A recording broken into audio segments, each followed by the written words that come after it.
Le CAC 40 termine la séance en hausse dans le sillage de résultats d'entreprises meilleurs que prévus. Parmi les valeurs qui se sont distinguées, Faurecia bondit de 11%. L'équipementier automobile a réalisé au premier semestre un bénéfice net en hausse d'1% à 346 millions d'euros et a confirmé l'ensemble de ses objectifs financiers pour 2019. Edenred en progression de 1,8%. L'émetteur de titres de services prépayés a enregistré au premier semestre un résultat d'exploitation de 249 millions d'euros en croissance organique de 15,4%.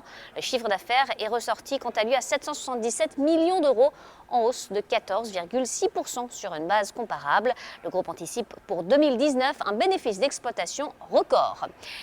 Hermès cède 0,2%. Le groupe de luxe a publié pour son deuxième trimestre un chiffre d'affaires de 3,28 milliards d'euros en hausse de 12% à taux de change constant. La croissance soutenue du deuxième trimestre s'inscrit dans la tendance observée sur les 3 premiers mois de l'année.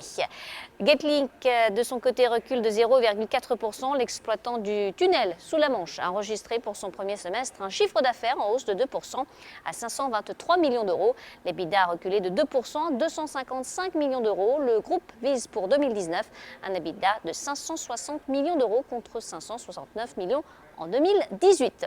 Dans le reste de l'actualité, Sanofi grimpe de 0,6%. Le laboratoire pharmaceutique a signé un accord avec Roche en vue d'obtenir les droits exclusifs du Tamiflu pour la prévention et le traitement de la grippe sur le marché américain de l'automédication.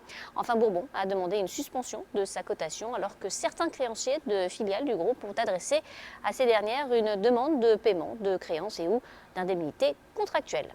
À New York, Sabrina Calgesi pour Trading Central. Je vous souhaite une très belle fin de journée à tous. À demain.